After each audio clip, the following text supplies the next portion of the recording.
तपाईँले इयरफोन लगाएर गीत, पोडकास्ट वा भिडियो सुन्दा कान दुख्दैन भने के भोल्युम सुरक्षित नै छ?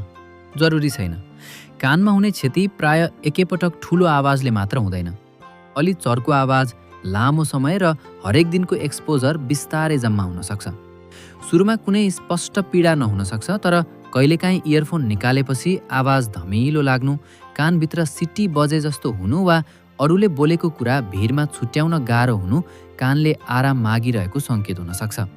बारम्बारको अत्यधिक आवाजले भित्री कानका संवेदनशील कोषहरूलाई क्षति पुर्याउन सक्छ र यस्तो हियरिङ लस स्थायी हुन सक्छ। यहाँ लुकेको समस्या भोल्युम मात्र होइन, भोल्युम र समयको जोड हो।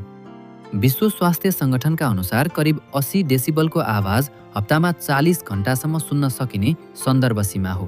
तर आवाज 90 डेसिबल पुगेपछि त्यो समय हप्ताको करिब 4 घण्टामा झर्छ। अर्थात् भोल्युम थोरै बढ्दा पनि कानले सहन सक्ने समय धेरै घट्न सक्छ। आज यसलाई बेवास्ता गर्दा भोलि संसार पूर्ण रूपमा नसुनिने मात्र खतरा होइन, परिवारसँगको कुराकानी बारम्बार दोहोर्याउन लगाउनु, भिडमा कुरा बुझ्न सङ्घर्ष गर्नु, सङ्गीतको सूक्ष्म आवाज गुमाउनु वा निरन्तर कान बजेर शान्त ठाउँमा पनि आराम नपाउनु, यिनले काम, सम्बन्ध र दैनिक सहजतामै असर पार्न सक्छन्।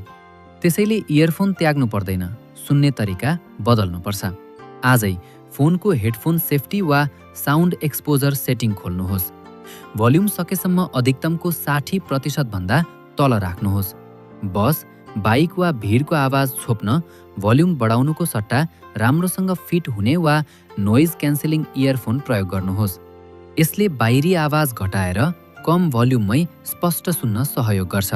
तर नोइज क्यान्सलेसन आफैमा औद्योगिक हियरिङ प्रोटेक्सन भने होइन।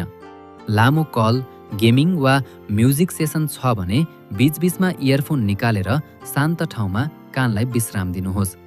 एकैचोटि सबै बदल्न गाह्रो छ भने आजको मिनिमम भर्जन यति हो। अहिलेको भोल्युम 2 देखि 3 स्टेप घटाउनुहोस् र प्रत्येक लामो सेसनपछि केही मिनेट क्वाइट ब्रेक लिनुहोस्। एक दिन चर्को सुनियो भनेर अब त बिग्रिसक्यो नसोच्नुहोस्। अर्को सेसनबाट भोल्युम घटाएर फेरि सुरु गर्नु नै उपयोगी छ।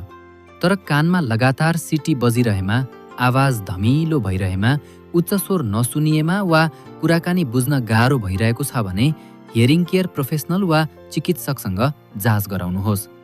हामी आँखाका लागि स्क्रिन ब्राइटनेस घटाउँछौँ, कानका लागि पनि भोल्युम घटाउनु कमजोरी होइन, भविष्यमा मनपर्ने आवाजहरू स्पष्ट सुनिरहन गरेको सानो लगानी हो।